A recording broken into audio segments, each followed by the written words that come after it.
नमस्कार, बहुत स्वागत है आपका। आप देख रहे हैं गुड न्यूज टुडे और मैं हूं आपके साथ Shailendra Pandey. Good luck special के इस अंक में आपका बहुत बहुत स्वागत है और आज इस विशेष अंक में हम बात करने वाले हैं छठ महापर्व की। तो छठ महापर्व की इतनी ज्यादा महिमा है, छठ महापर्व की इतनी ज्यादा महत्ता है कि ऐसा माना जाता है कि इस व्रत को, इस उपवास को करने से जीवन की हर समस्या पर विजय प्राप्त की जा सकती है। और छठ का जो महापर्व है वो केवल महापर्व नहीं है, अगर देखा जाए तो छठ का जो पर्व है वो एक तपस्या है और ये तपस्या होती है सूर्य भगवान की संतान से संबंधित समस्याओं के निवारण के लिए। लेकिन इसके अलावा सूर्य भगवान की ये जो तपस्या है ये अन्य मामलों में भी लाभ पहुंचाती है, अन्य मामलों में भी फायदा देती है। क्या है छठ महापर्व का पूरा मामला, इस पर चर्चा करेंगे और साथ ही साथ अलग अलग राशि के लोगों को ये बताएंगे कि आपका आने वाला सप्ताह कैसा रहने वाला है, किस तरह के लाभ होने वाले हैं आपको और कहां पर आपके लिए मुश्किलें आ सकती हैं और सप्ताह का कौन सा दिन आपके लिए बहुत महत्वपूर्ण होगा अपने महत्वपूर्ण काम निपटाने के लिए। तो चलिए अपने विशेष अंक की शुरुआत करते हैं और सबसे पहले जानते हैं इस सप्ताह का महामंत्र क्या है। सप्ताह का महामंत्र है ओम ह्रीं ह्रीं सूर्याय सहस्त्र किरणाय मनोवांछित फलम देहि देहि स्वाहा। ओम ह्रीं ह्रीं सूर्याय सहस्त्र किरणाय मनोवांछित फलम देहि देहि स्वाहा। सूर्य भगवान से किसी भी तरह का मनोवांछित फल पाना चाहते हो, खासतौर से सरकार से संबंधित कोई मामला हो, सरकारी नौकरी से संबंधित कोई मामला हो, नाम और यश का कोई मामला हो, तो ये मंत्र बहुत कारगर होता है। अपने विषय पर आते हैं। सबसे पहले जानते हैं कि छठ की पूजा क्या है और इसका वैज्ञानिक और पौराणिक महत्व क्या है। देखिए, कार्तिक का जो महीना होता है उसमें सूर्य की जो स्थिति होती है ज्योतिष के हिसाब से वो सबसे ज्यादा कमजोर होती है। सूर्य अपनी नीच राशि में या तुला राशि में भ्रमण करते हैं, इसीलिए कार्तिक के महीने में सूर्य भगवान की उपासना की जाती है ताकि उनकी कृपा मिलती रहे, उनकी कृपा में कमी ना आए। तो सूर्य की परंपरा कार्तिक मास में होती ही है पूजा की। शुक्ल पक्ष में षष्ठी तिथि को इस पूजा का विशेष विधान है, विशेष महत्व है। कार्तिक शुक्ल पक्ष की षष्ठी तिथि को भगवान सूर्य की विशेष पूजा की जाती है और इसको छठ महापर्व के नाम से हम जानते हैं। अगर हम इसके इतिहास पर चलें तो इस पूजा की जो शुरुआत थी वो मुख्य रूप से बिहार और झारखंड से हुई थी, जो अब देश विदेश तक फैल गई है। देश दुनिया में छठ का पर्व मनाया जाता है। जहां पर आज के समय में वर्तमान भागलपुर है, जमालपुर है, मुंगेर है, वो एक समय में अंग देश हुआ करता था और अंग देश के जो महाराज थे, अंग देश के जो राजा थे, महाराज कर्ण, वो सूर्य देव के उपासक थे, इसलिए वहीं से देखा जाए तो इसकी शुरुआत हुई है और परंपरा के रूप में उस इलाके पर सूर्य पूजा का विशेष प्रभाव दिखता है।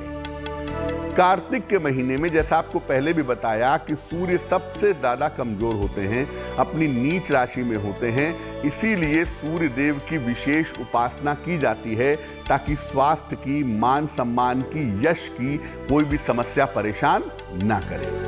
अब आप ये सोचेंगे कि भाई षष्ठी तिथि को ही क्यों पूजा की जाती है। जो षष्ठी तिथि होती है उसका संबंध होता है संतान की आयु से, इसीलिए सूर्य भगवान और षष्ठी की पूजा से संतान की प्राप्ति भी होती है और उसकी आयु की, जीवन की रक्षा भी होती है। इसीलिए इस पर्व का जो वास्तविक नाम है वो है सूर्य षष्ठी। जो लोग छठ माता कहकर के इसकी पूजा करते हैं उन्हें इसका महत्व पता नहीं है, उन्हें इसका आधार पता नहीं है। आधार रूप में सूर्य है इसके पीछे और तिथि के रूप में षष्ठी है, इसीलिए छठ माता कोई नहीं है, लेकिन ये सूर्य षष्ठी का पर्व है जिसमें मुख्य रूप से सूर्य भगवान की पूजा की जाती है। चर्चा हमारी जारी है छठ महापर्व पर। इस बीच हम जान लेते हैं कि 8 नवंबर से लेकर 14 नवंबर तक अलग अलग राशियों के लिए साप्ताहिक राशिफल कैसा रहने वाला है। सबसे पहले मेष राशि। देखिए, सप्ताह की शुरुआत में ही स्वास्थ्य की स्थितियों में आपके सुधार होगा। आपकी सेहत सप्ताह की शुरुआत से ही बेहतर होगी, आपका मन भी बेहतर होगा। और जो आपके धन की स्थिति है, जो आपकी फाइनेंशियल कंडीशन है, ये लगातार बेहतर होती चली जाएगी। यानी इस सप्ताह में निरंतर आपको पैसे मिलते रहेंगे। जो आपके कार्यक्षेत्र में, आपके करियर में, आपके ऑफिस में जो समस्याएं थी या ऑफिस का जो तनाव था, उससे भी आपको राहत निश्चित रूप से इस सप्ताह में मिलेगी। और साथ ही साथ सप्ताह के अंत में परिवार में कोई शुभ कार्य होगा जिसमें आपकी व्यस्तता बनी रहेगी। यानी अगर आप इन टोटल देखिए तो ये सप्ताह आपके लिए सफलतादायक दिख रहा है और इस सप्ताह में तमाम तरह के फायदे आपको हो रहे हैं। 2 बातों का ध्यान रखेंगे इस सप्ताह में। एक तो खान पान, ज्यादा उल्टा सीधा खाने पीने के चक्कर में आपकी सेहत न बिगड़े, उसका ध्यान रखिए। और धन के लेन देन में सावधानी रखिएगा, क्योंकि इस सप्ताह ऐसा करने से आपका पैसा डूब सकता है, फंस सकता है। तो पैसे के लेन देन में सावधानी रखना जरूरी है। इस सप्ताह में बुधवार का जो दिन है वो आपके लिए सबसे ज्यादा उत्तम होगा। अगर कोई महत्वपूर्ण काम करना है, कोई इंपॉर्टेंट मीटिंग करनी है, बुधवार के दिन अगर आप ऐसा करते हैं तो आपके लिए बहुत शुभ रहेगा। वृषभ राशि। सप्ताह की शुरुआत बहुत अच्छी नहीं दिख रही है और वर्क प्रेशर की वजह से, काम के दबाव की वजह से सप्ताह की शुरुआत में आपकी सेहत बिगड़ सकती है। हालांकि देखिए, ऐसा है कि ये पूरे सप्ताह नहीं रहेगा। धीरे धीरे आपकी स्थितियों में सुधार होता चला जाएगा। धीरे धीरे आपका स्वास्थ्य बेहतर हो जाएगा। धन और करियर की जो स्थिति है ये आपके लिए कुल मिलाकर ठीक रहेगी। स्वास्थ्य में दिक्कतें जरूर हैं, लेकिन धन और करियर का मामला आपका अच्छा है। इस सप्ताह में या तो किसी धार्मिक यात्रा पर जाएंगे या तो किसी मनोरंजक यात्रा पर जाएंगे, इसकी संभावना भी आपके लिए दिखाई दे रही है। और सप्ताह के अंत में आपको बड़े धन का लाभ हो सकता है और आपको ढेर सारे उपहारों की प्राप्ति हो सकती है। इसकी संभावना इस सप्ताह में दिख रही है। कहना सिर्फ इतना है कि सप्ताह की शुरुआती समय में अपने स्वास्थ्य का और अपने मानसिक स्थिति का अगर आप ध्यान रखेंगे तो आपके लिए बहुत अच्छा रहेगा। इस सप्ताह रविवार का दिन आपके लिए सबसे ज्यादा उत्तम होगा। अगर कोई महत्वपूर्ण काम करना है, कोई इंपॉर्टेंट मीटिंग आदि करनी है, तो आप रविवार के दिन करिए, आपके लिए बेहतर रहेगा। मिथुन राशि। इस सप्ताह की शुरुआत में करियर में काफी व्यस्त रहेंगे। बहुत सारे काम आपके पीछे छूटे हुए हैं, बहुत सारे काम आपके पीछे रुके हुए हैं, वो तमाम काम आपके होते हुए दिखाई दे रहे हैं और करियर में इस चक्कर में काफी व्यस्तता बन रही है। अगर आप अविवाहित हैं तो ये सप्ताह आपकी शादी तय करा सकता है। इस सप्ताह में शादी की बात फाइनल हो सकती है। और अगर आप शादीशुदा हैं तो आपके वैवाहिक जीवन में, वैवाहिक मामलों में सुधार होता दिख रहा है। धन की समस्याओं से इस सप्ताह में आपको राहत मिलेगी। आपका रुका हुआ धन, आपका फंसा हुआ धन इस सप्ताह में आपको मिलता हुआ दिखाई दे रहा है। लेकिन जो लोग पढ़ाई लिखाई करते हैं, शिक्षा के क्षेत्र में हैं, प्रतियोगिता के क्षेत्र में हैं, उनके लिए थोड़ी दिक्कत है। शिक्षा से मन भटकेगा, प्रतियोगिता आदि क्षेत्रों में आपको दिक्कत हो सकती है। क्या ध्यान रखना है आपको? इस सप्ताह में अपने स्वास्थ्य के मामले में ध्यान रखिएगा। ज्यादा वर्क प्रेशर की वजह से तबीयत खराब ना हो। और इस सप्ताह में वाहन सावधानी से चलाइएगा। छोटी मोटी दुर्घटना इस सप्ताह में हो सकती है, उसका ध्यान रखना आपके लिए जरूरी होगा। इस सप्ताह रविवार का दिन आपके लिए सबसे ज्यादा उत्तम होगा। तो अगर रविवार के दिन आप महत्वपूर्ण काम करते हैं इस सप्ताह में, तो आपको लाभ होने की संभावना बन जाएगी। बाकी बची हुई राशियों के साप्ताहिक राशिफल पर हम चर्चा करते रहेंगे। अपने मुख्य विषय पर आ जाते हैं। छठ पूजा की महिमा आपने जान ली, उसका तर्क जान लिया, उसका विज्ञान जान लिया। अब ये जानिए कि छठ पूजा करते कैसे हैं, इसका विधान क्या है। देखिए, जैसा मैंने पहले भी कहा था कि छठ की जो पूजा है वो केवल एक पर्व नहीं है, ये एक तपस्या है। इसलिए ये तपस्या का जो पर्व है ये कुल मिलाकर 4 दिन तक चलता है। इसकी शुरुआत होती है कार्तिक शुक्ल पक्ष की चतुर्थी तिथि को और सप्तमी तिथि को सुबह सुबह अर्घ देने के बाद इस व्रत का समापन होता है। कार्तिक शुक्ल पक्ष की चतुर्थी को नहाए खाए के साथ इस व्रत की शुरुआत होती है। इस दिन से स्वच्छता की स्थिति अच्छी रखी जाती है। तो चतुर्थी तिथि के पहले ही घर को साफ, स्वच्छ और शुद्ध कर लिया जाता है। घर में प्याज, लहसुन आदि हटा दिया जाता है और घर को पूर्ण रूप से पवित्र बना देते हैं। तब चतुर्थी तिथि पर नहाए खाए के साथ इसकी शुरुआत होती है। दूसरे दिन को कहते हैं लोहंडा खरना और इस दिन भर उपवास रखा जाता है और शाम को खीर का सेवन किया जाता है। ये जो खीर होती है ये सामान्यतः गन्ने के रस की बनी हुई खीर होती है। तीसरे दिन भर उपवास रख करके डूबते हुए सूर्य को पहला अर्घ दिया जाता है। पहला अर्घ जो दिया जाता है वो षष्ठी तिथि को शाम को दिया जाता है डूबते हुए सूर्य को। और साथ में सूर्य भगवान को विशेष प्रकार का पकवान, ठेकुआ और मौसमी फल अर्पित किया जाता है। अर्घ जो दिया जाता है वो दूध से और जल से दिया जाता है। षष्ठी तिथि को शाम को पहला अर्घ यहां पर शुरू होता है और चौथे दिन यानी सप्तमी तिथि को सुबह सुबह उगते हुए सूर्य को अंतिम अर्घ दिया जाता है। यहां पर छठ महापर्व समाप्त हो जाता है। अंतिम अर्घ देने के बाद इसके बाद कच्चे दूध और प्रसाद को खा करके व्रत का समापन किया जाता है। यानी जो इसमें 2 अर्घ हैं, क्योंकि इसके 2 अर्घ ही सबसे ज्यादा महत्वपूर्ण होते हैं। पहला अर्घ जो होता है वो षष्ठी तिथि को शाम को दिया जाता है और जो दूसरा अर्घ होता है वो सप्तमी तिथि को सुबह सुबह दिया जाता है। और सारा जो खेल है, सारा जो आशीर्वाद है वो छठ के 2 अर्घ के बीच में ही सीमित है। इसी से ही सारे आशीर्वाद निकलते हैं, इसलिए अर्घ देने की मान्यता ज्यादा है। पहले अर्घ का महत्व क्या है और दूसरे अर्घ का अलग से महत्व क्या है, इस पर चर्चा करेंगे।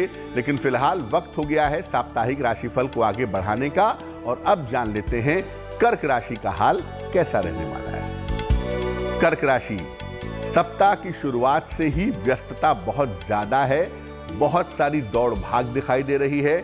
हालांकि देखिए, आपके जो रिश्ते खराब हो रहे थे, आपको जो रिलेशनशिप की प्रॉब्लम थी, रिश्तों में सुधार होता दिख रहा है और इस समय आपका मान सम्मान और आपका यश बढ़ेगा। धन की स्थिति और करियर की स्थिति आपके लिए उत्तम बनी रहेगी। धन आपके पास आता रहेगा और करियर की मुश्किलें भी कम हो जाएंगी। लेकिन इस सप्ताह में अपने स्वास्थ्य का आपको ध्यान रखना होगा। खास तौर से हड्डियों का ध्यान रखें, चोट चपेट न लगे, दुर्घटनाओं का ध्यान रखें, ये आपके लिए जरूरी है। सप्ताह के अंत में कोई भावनात्मक समस्या, कोई इमोशनल प्रॉब्लम आपको परेशान कर सकती है। सप्ताह के अंत में छोटी सी यात्रा भी दिख रही है और कोई इमोशनल प्रॉब्लम हो सकती है, ऐसी संभावना बनती है। इस सप्ताह में मंगलवार का दिन आपके लिए विशेष उत्तम होगा और मंगलवार के दिन इस सप्ताह में अगर आप महत्वपूर्ण काम करते हैं, विशेष काम करते हैं, तो उसमें आपको सफलता अवश्य मिलेगी। सिंह राशि, सप्ताह की शुरुआत में ही धन लाभ के उत्तम योग बने हुए हैं, यानी सप्ताह शुरू होगा, आपको पैसे मिलने शुरू हो जाएंगे। करियर और कर्ज की स्थिति में आपके निरंतर सुधार होगा, आपका करियर बेहतर होगा और कर्ज से आपको छुटकारा मिलता हुआ दिख रहा है। इस सप्ताह में आपके संतान पक्ष की उन्नति के योग भी बन रहे हैं, तो इस सप्ताह में आपके संतान की विशेष उन्नति होगी ऐसा लग रहा है। और साथ ही साथ आपके परिवार में कोई शुभ या कोई मंगल कार्य इस समय हो सकता है, इसकी संभावना भी दिख रही है। सप्ताह आपके लिए बहुत अच्छा है और अगर आप इस सप्ताह का सही इस्तेमाल करें तो आप अपनी बहुत सारी चीजों को बेहतर कर पाएंगे, रास्ते पर ला पाएंगे। ध्यान क्या रखना होगा, इस सप्ताह अपने स्वभाव और अपने वाणी पर ध्यान बनाए रखिएगा। आपके खराब स्वभाव की वजह से या आपकी अभद्र वाणी की वजह से आपके रिश्तों में दिक्कत हो सकती है। बुधवार का दिन इस सप्ताह आपके लिए सबसे ज्यादा उत्तम होगा, तो जितने भी महत्वपूर्ण कार्य हैं अगर आप बुधवार के दिन करें तो आपके लिए बहुत अच्छा होगा। कन्या राशि, सप्ताह की शुरुआत में स्वास्थ्य आपका बिगड़ सकता है। हो सकता है कि आपको चोट चपेट लगे, बुखार की या पेट की दिक्कत आपको परेशान करे। तो सप्ताह की शुरुआत में स्वास्थ्य बहुत अच्छा नहीं दिख रहा है, ध्यान रखिए। और इसके साथ आपके पारिवारिक मामले, आपकी फैमिली लाइफ के मामले भी आपको परेशान कर सकते हैं, उसका भी ध्यान रखना आपके लिए जरूरी है। लेकिन देखिए, ये जो समस्या है ये शुरुआती 3 दिनों तक ही है। सप्ताह के मध्य से, यानी सप्ताह जब मिड में पहुंचेगा, वहां से आपकी स्थितियों में सुधार होता चला जाएगा और करियर की स्थिति और धन की स्थिति कुल मिला जुलाकर आपकी ठीक रहने वाली है। यानी करियर के मामले में, धन के मामले में किसी तरह की दिक्कत इस सप्ताह में नहीं दिख रही है। और सप्ताह के अंत में आपके करियर से जुड़ी हुई या धन से जुड़ी हुई कोई शुभ सूचना भी आपको प्राप्त होगी, ऐसी संभावना बनती है। इस सप्ताह में शुक्रवार का दिन आपके लिए बहुत अच्छा रहेगा और अपने महत्वपूर्ण काम अगर आप शुक्रवार के दिन करें तो इसके परिणाम आपके लिए शुभ होंगे। फिर आ जाते हैं अपने विषय पर। जैसा मैंने बताया कि छठ में सारा जो महत्व है या सारी जो इंपॉर्टेंस है वो अर्घ की होती है, पहले अर्घ की और दूसरे अर्घ की। तो पहले हम जान लेते हैं कि जो छठ का दिन होता है उसका महत्व क्या है और उस दिन जो पहला अर्घ दिया जाता है उसका महत्व क्या है। देखिए, छठ का जो पहला अर्घ है ये षष्ठी तिथि को दिया जाता है और ये अर्घ दिया जाता है अस्ताचलगामी सूर्य को, डूबते हुए सूर्य को। ऐसा पश्चिम में कहते हैं, पश्चिमी देशों में कहते हैं कि डूबते हुए सूर्य को प्रणाम मत करो, डूबते हुए सूर्य के साथ चित्र मत रखो, डूबते हुए सूर्य का दर्शन मत करो, क्योंकि वो अच्छा नहीं होता। लेकिन हमारी जो हिंदू परंपरा है वो कहती है, सामान्य रूप से भी कहती है, त्रिकाल संध्या के बारे में कि सुबह दोपहर शाम तीनों समय सूर्य की पूजा होनी चाहिए, उगते हुए भी और डूबते हुए भी। और छठ का जो पर्व है इसमें जो पहला अर्घ होता है वो होता ही है डूबते हुए सूर्य के लिए। तो हम ये बात नहीं मानते कि अस्ताचलगामी जो सूर्य है उससे नुकसान होता है, बल्कि हम ये मानते हैं कि डूबते हुए सूर्य से बहुत सारी विशेष स्थितियां मिल सकती हैं, बहुत सारे विशेष फायदे हो सकते हैं। तो ये जो अर्घ है ये अस्ताचलगामी सूर्य को दिया जाता है और जब पहला अर्घ षष्ठी तिथि को देते हैं तो जल में जरा सा दूध डाल करके सूर्य की अंतिम किरण को अर्घ दिया जाता है। माना जाता है कि सूर्य की एक पत्नी का नाम है प्रत्यूषा और ये अर्घ जो है ये प्रत्यूषा को दिया जाता है। शाम के समय जब आप अर्घ देते हैं तो कुछ विशेष तरह के लाभ होते हैं जो सुबह वाले अर्घ से नहीं होते हैं।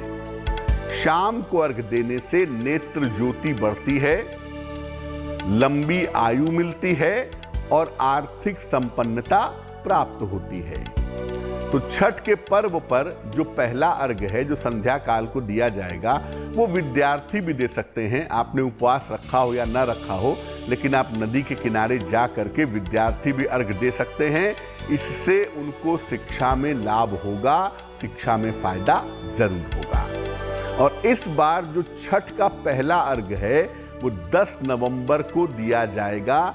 10 नवंबर को संध्या काल में महिलाएं भगवान सूर्य का स्मरण करके उनकी अंतिम किरण को अर्घ्य देंगी। तो छठ के अंतिम दिन यानी सप्तमी तिथि को अगर हम देखें तो इस दिन सूर्य को अरुण वेला में अंतिम अर्घ्य दिया जाता है। पहला अर्घ्य जो है वो षष्ठी की शाम को होता है और दूसरा जो अर्घ्य है ये सप्तमी तिथि को सुबह सुबह अरुण वेला में, यानी जब सूर्य थोड़ा लालिमा लिए हुए होता है, उस समय सूर्य भगवान को अर्घ्य देते हैं। पहला अर्घ्य डूबते हुए सूर्य को यानी सूर्य की पत्नी प्रत्यूषा को, और दूसरा अर्घ्य उगते हुए सूर्य को यानी सूर्य की पत्नी उषा को दिया जाता है। और जब आप सप्तमी तिथि पर अर्घ्य दे देते हैं उगते हुए सूर्य को, तो इसी के साथ छठ पर्व का समापन हो जाता है। और इस अर्घ्य को देने के बाद महिलाएं जल पीकर और प्रसाद खा करके छठ व्रत का पारायण करती हैं, छठ व्रत का समापन करती हैं। अगर छठ का अंतिम अर्घ्य भी दे दिया जाए तो काफी हद तक सूर्य भगवान की कृपा पाई जा सकती है। एक बात मैं और कहूंगा कि हो सकता है आप उपवास न रख पाएं, व्रत न रख पाएं, पूजा ना कर पाएं, लेकिन अगर षष्ठी तिथि को पहला अर्घ्य शाम वाला और सप्तमी तिथि को दूसरा अर्घ्य सुबह वाला, ये केवल विधि विधान से प्रार्थना करके केवल 2 अर्घ्य भी दे दिए जाएं तो सूर्य भगवान की विशेष कृपा आपको मिल सकती है। इस बार छठ का जो पहला अर्घ्य है वो 10 नवंबर की शाम को दिया जाएगा और दूसरा जो अर्घ्य है वो 11 नवंबर को प्रातः काल दिया जाएगा। तब जाकर के जो सूर्य षष्ठी का पर्व है ये समाप्त होगा। छठ महापर्व पर हमारी चर्चा जारी है, लेकिन फिलहाल वक्त हो गया है आपके लिए साप्ताहिक राशिफल के बारे में जानने का। अब जान लेते हैं तुला राशि का हाल। तुला राशि, सप्ताह की शुरुआत में ही आपके लिए यात्रा के योग बन रहे हैं और आकस्मिक रूप से आपको यात्रा पर जाना पड़ेगा। इस समय आपकी पारिवारिक जिम्मेदारियां भी बढ़ेंगी और इस समय आपके दौड़ भाग भी बढ़ेंगे, ये संभावना बन रही है। यानी ये सप्ताह दौड़ भाग और जिम्मेदारियों से भरा हुआ है। लेकिन देखिए, सेहत आपकी बढ़िया रहेगी, स्वास्थ्य में कोई खास दिक्कत नहीं है और धन भी निरंतर आपके पास आता रहेगा। यानी धन की स्थिति में भी लगातार सुधार होता चला जाएगा। सप्ताह के अंतिम समय में अगर आप देखेंगे तो जो पुरानी समस्याएं हैं, पुरानी जो गलतियां आपने की हैं, गड़बड़ियां आपने की हैं, वो समस्याएं थोड़ा सा आपको परेशान कर सकती हैं, इसका ध्यान रखिएगा। और अगर कोई पुरानी समस्या है तो उसको ठीक से निपटाने का प्रयास करें। सप्ताह के अंत में आपके परिवार में कोई शुभ या कोई मंगल कार्य हो सकता है, ऐसी संभावना आपके सितारों में दिखाई दे रही है। और रविवार का दिन इस सप्ताह में आपके लिए विशेष अनुकूल होगा। कोई महत्वपूर्ण काम करना चाहते हैं, कोई शुभ कार्य करना चाहते हैं, रविवार के दिन अगर आप करें तो आपके लिए शुभ रहेगा। वृश्चिक राशि, सप्ताह में व्यस्तता बहुत ज्यादा दिख रही है। बहुत दौड़ भाग, बहुत व्यस्त रहेंगे और तनाव के संकेत भी आपके लिए दिखाई दे रहे हैं। यानी सप्ताह में प्रेशर बहुत है, तनाव बहुत दिख रहा है। एक चीज अच्छी है कि प्रेशर तनाव के बावजूद आपको करियर के मामले में सफलता जरूर मिलेगी। यानी करियर का मामला आपकी मेहनत से सफल होगा। धीरे धीरे ही चलिएगा इस समय और गोपनीयता बनाए रखिएगा, क्योंकि बहुत तेजी से चलने पे आप मुश्किल में आ सकते हैं। करियर आपका धीरे धीरे ठीक हो रहा है, उसको धीरे धीरे ही ठीक होने दीजिए। बहुत प्रेशर बना करके जल्दी करने की कोशिश मत करिए, धीरे धीरे चलिए। और आपकी योजनाएं क्या हैं, आपकी प्लानिंग क्या है, इसको जितना गोपनीय रखेंगे उतना ही अच्छा होगा। इस समय आपको आपका पुराना रुका हुआ धन मिल सकता है। अगर आप कोशिश करें, आप अपने कर्जे चुका सकते हैं। कर्ज की स्थिति में सुधार होता हुआ दिखाई दे रहा है। और सप्ताह के अंत में आपके लिए शुभ सूचना ये है कि आपके सितारों की वजह से आपकी संतान को सफलता की प्राप्ति होने की संभावना बन रही है। यानी देखिए, सप्ताह में काम को लेकर के प्रेशर बहुत है और उस चक्कर में थोड़ा तनाव भी दिखाई दे रहा है, लेकिन वैसे देखा जाए तो करियर के मामले में, पैसे के मामले में चीजें धीरे धीरे बेहतर हो रही हैं और ये आगे भी धीरे धीरे बेहतर होती चली जाएंगी। बुधवार का दिन इस सप्ताह में आपके लिए विशेष अनुकूल होगा, तो कोई भी महत्वपूर्ण काम करना है अगर आप बुधवार के दिन करें तो आपके लिए बहुत शुभ रहेगा। धनु राशि, सप्ताह की शुरुआत में लाभकारी यात्रा के योग बन रहे हैं। सप्ताह की शुरुआत इस बार जब होगी, किसी छोटी मोटी यात्रा पर आप जाएंगे और ये यात्रा आपके लिए लाभकारी होगी। व्यस्तता आपकी जरूर बढ़ी हुई है इस सप्ताह में, लेकिन आप देखेंगे कि इस व्यस्तता का आपको लाभ हो रहा है। हर स्थिति में आपको फायदा होता हुआ दिखाई देगा। इस सप्ताह करियर में कोई छोटा मोटा परिवर्तन होगा और इस परिवर्तन के बाद से आपके करियर में ज्यादा सुधार के योग बन रहे हैं। इस समय स्वास्थ्य के मामले में और वाहन चलाने में सावधानी रखिएगा। इस सप्ताह स्वास्थ्य में लापरवाही मत करिएगा, खासतौर से हड्डियों की समस्या, और वाहन भी सावधानी से चलाएं तो आपके लिए बेहतर होगा। सप्ताह के अंत में आपको पारिवारिक समस्याओं का और वाद विवाद का ध्यान रखना होगा। सप्ताह के अंत में बेवजह के पारिवारिक विवाद हो सकते हैं, बेवजह के वाद विवाद हो सकते हैं, उसका ध्यान रखना जरूरी है। शुक्रवार का दिन इस सप्ताह में आपके लिए बहुत अच्छा रहेगा। अगर कोई महत्वपूर्ण काम करना है तो इस सप्ताह में आप शुक्रवार के दिन वो काम करिए, आपको लाभ जरूर होगा। तो छठ महापर्व की हम बात कर रहे हैं। अब जानते हैं कि जब आप छठ में अर्घ देते हैं सूर्य भगवान को, या अर्घ देती हैं सूर्य भगवान को, तो इससे क्या लाभ होते हैं। छठ का व्रत उपवास रखने से और अर्घ देने से संतान की प्राप्ति आसानी से होती है। जिन महिलाओं को, माताओं को संतान की प्राप्ति न हो पा रही हो, उन्हें छठ की पूजा करनी चाहिए। कम से कम सूर्य भगवान को अर्घ देना चाहिए। ऐसा करने से संतान की प्राप्ति आसानी से हो पाएगी। अगर संतान की तरफ से कोई कष्ट है, संतान के साथ तालमेल नहीं बन पा रहा, संतान आपकी बात नहीं सुन पा रही, संतान की वजह से आपके जीवन में मुश्किलें हैं, अगर संतान की तरफ से कोई भी कष्ट है तो ये अर्घ आपके लिए लाभकारी होगा। जिन लोगों की कुंडली में सूर्य कमजोर है, उन्हें भी षष्ठी तिथि को और सप्तमी को डूबते हुए और उगते हुए सूर्य को अर्घ दे करके प्रार्थना करना चाहिए। सूर्य की स्थिति में सुधार होगा। अगर राज्य पक्ष, सरकार की तरफ से, गवर्नमेंट की तरफ से कोई कष्ट है, तो भी आपकी सूर्य की जो छठ की उपासना है, ये आपको उस मुश्किल से बाहर निकाल सकती है। अगर पिता पुत्र के संबंध खराब हो तो भी छठ में अर्घ जरूर देना चाहिए। चाहे पिताजी दें, चाहे पुत्र दें, चाहे दोनों दें। अगर आप छठ में अर्घ देते हैं तो पिता पुत्र के संबंध बेहतर होने शुरू हो जाएंगे।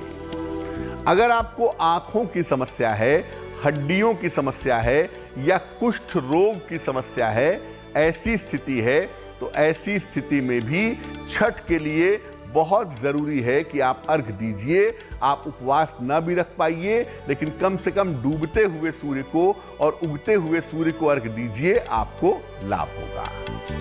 मकर, कुंभ और मीन राशि वालों के साप्ताहिक राशिफल तक हम पहुंच चुके हैं। बात कर लेते हैं कि आने वाला सप्ताह मकर राशि वालों के लिए कैसा रहने वाला है। मकर राशि, सप्ताह की शुरुआत में करियर में लापरवाही मत करिएगा।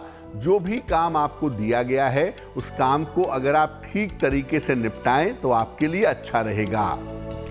इस समय वाहन सावधानी से चलाना है आपको। इस सप्ताह में लापरवाही मत करिएगा और बेवजह के वाद विवाद ना हो, इसका भी ध्यान रखिएगा। सप्ताह के मध्य से आपकी स्थितियों में सुधार के योग बनते हैं, यानी सप्ताह के मध्य से आपका करियर भी ठीक होगा, आपकी मानसिक स्थिति भी बेहतर होगी, ऐसी संभावना दिख रही है। और इसके बाद आपके करियर की तमाम बाधाएं भी समाप्त होंगी, आपकी स्थिति मजबूत होगी। अगर हम पैसे रुपए की बात करें, धन की बात करें, तो धन की स्थिति पूरे सप्ताह में आपके लिए ठीक बनी रहेगी। निरंतर धन आपके पास आता रहेगा। रविवार का दिन इस सप्ताह में आपके लिए विशेष अनुकूल होगा। अगर आप महत्वपूर्ण काम रविवार के दिन करते हैं तो आपको लाभ जरूर होगा। कुंभ राशि, सप्ताह की शुरुआत से ही आराम और आनंद का अवसर दिख रहा है। आराम की मुद्रा में आ जाएंगे, आनंद लेंगे। ये स्थिति सप्ताह की शुरुआत में बनी हुई है। काम का जो प्रेशर है, काम का जो दबाव है, काम का जो तनाव है, वो काफी हद तक कम होगा आपका। धन और करियर की जो स्थिति है वो इस सप्ताह में आपके लिए मजबूत बनी रहेगी। धन की जो थोड़ी सी मुश्किल आ गई थी वो भी इस सप्ताह में कम हो जाएगी। शिक्षा प्रतियोगिता के मामले में सफलता मिलेगी। यानी अगर आप शिक्षार्थी हैं, विद्यार्थी हैं, तो आपको अपने करियर में, पढ़ाई में सफलता मिलती दिख रही है। इस सप्ताह व्यर्थ की चिंताओं से बचें। बेवजह की चिंता मत करें। जो चीज है ही नहीं, सोच सोचकर उसके लिए चिंता मत करिए। अपने स्वास्थ्य का ध्यान रखिए। स्वास्थ्य में सिर्फ इतनी सी बात है कि मानसिक तनाव की वजह से थोड़ा सर दर्द वगैरह या सर्दी जुकाम जैसी प्रॉब्लम आपको हो सकती है। उसका ध्यान रखना आपके लिए आवश्यक होगा। मंगलवार का दिन आपके लिए विशेष शुभ रहेगा। कोई महत्वपूर्ण काम करना है, कोई इंपॉर्टेंट काम करना है, अगर आप मंगलवार के दिन करते हैं तो आपको लाभ अवश्य होगा। मीन राशि, सप्ताह की शुरुआत जैसे ही होगी आपका कोई महत्वपूर्ण और कोई रुका हुआ काम तुरंत बन जाएगा। करियर की बाधाएं, शिक्षा की बाधाएं दूर होंगी। करियर में आपको रुकावट लग रही थी, बॉस के साथ तालमेल नहीं बन पा रहा है, नौकरी करूं या ना करूं, इस तरह के परिवर्तन भी जो आप सोच रहे थे, मैं बता दूं कि इस सप्ताह इंतजार करिए। आपके करियर की और जो विद्यार्थी हैं उनके शिक्षा की मुश्किलें दूर होंगी। स्वास्थ्य और मन की चली आ रही समस्या में सुधार होगा। सेहत की जो मुश्किलें हैं और जो मन की मुश्किलें हैं उसमें सुधार होता हुआ इस सप्ताह में दिखाई दे रहा है। लेकिन धन के खर्चों पर नियंत्रण रखिएगा। पैसे आएंगे जरूर, लेकिन खर्च भी उसी रफ्तार से होंगे। और प्रेम के मामलों में, रिश्तों के मामले में दिक्कत हो सकती है, उसका ध्यान भी बनाए रखिएगा। इस सप्ताह लिखा पढ़ी के मामलों में सावधानी रखेंगे। कोई भी पेपर साइन करना है, एग्रीमेंट साइन करना है, चेक साइन करना है, सावधान रहें। और बुधवार का दिन इस सप्ताह में आपके लिए विशेष अनुकूल रहेगा, ये संभावना दिखती है। तो आप अपने सारे महत्वपूर्ण काम बुधवार को निपटाइएगा, आपको लाभ अवश्य होगा। अब आपको एक बात, खास बात जो छठ व्रत से जुड़ी हुई है वो बता देते हैं कि छठ व्रत के नियम क्या हैं और इसकी सावधानियां क्या हैं। समाप्ति कैसे करें, किन नियमों का पालन करें। देखिए, जब आप 4 दिन से उपवास रख रहे हैं, 3 दिन से, और चौथे दिन आपको समाप्ति करनी है, तो एकदम से पूरी मत खाने लगिएगा। छठ व्रत की समाप्ति जब करें तो नींबू पानी पीकर ही करें।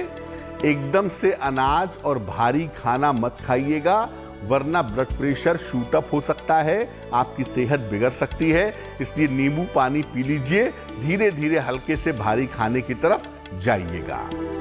अंतिम अर्घ जब आप देते हैं या देती हैं तो जितने लोग वहां उपस्थित हैं सभी लोगों में प्रसाद जरूर बांटिए। छठ के प्रसाद को महाप्रसाद कहते हैं और ऐसा मानते हैं कि इसका प्रसाद ग्रहण करने से भी मनोकामनाएं पूरी होती हैं।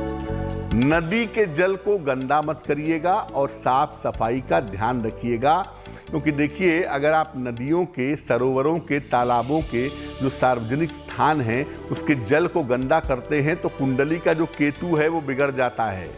और अगर आपकी कुंडली का केतु बिगड़ जाता है तो ऐसी स्थिति में आपके पूजा पाठ करने से लाभ नहीं होगा आपको। इसलिए नदियों की, स्थान की सफाई का ध्यान रखिए। साफ सुथरी जगह पर छठ का पर्व मनाइए और गंदगी मत फैलाइए, तो आपके लिए बहुत अच्छा रहेगा। देखिए, छठ महापर्व के बारे में बता दूं कि छठ महापर्व में अगर आप उपवास नहीं रख पा रहे हैं, आपको ये है कि मैं उपवास नहीं रख पाऊंगा, मेरा स्वास्थ्य ठीक नहीं है, मुझे दवाइयाँ खानी हैं, तो ऐसी स्थिति में आप इतना ज़रूर कर सकते हैं कि जितने दिन छठ का पर्व चलता है, चतुर्थी, पंचमी, षष्ठी तिथि को, उतने दिन बिल्कुल सात्विक भोजन ग्रहण करिएगा, प्याज, लहसुन आदि का सेवन मत करिएगा।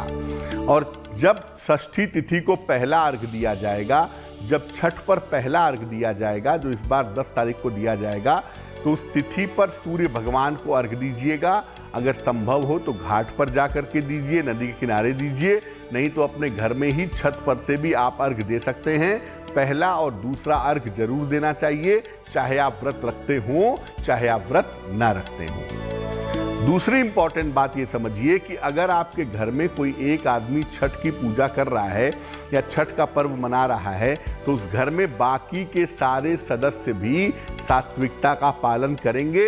जितने दिन ये पर्व चलेगा, उतने दिन प्याज, लहसुन, मांस, मदिरा आदि का प्रयोग घर में नहीं होना चाहिए और सदस्यों को भी नहीं करना चाहिए, तभी ये ज़्यादा बेहतर रहेगा।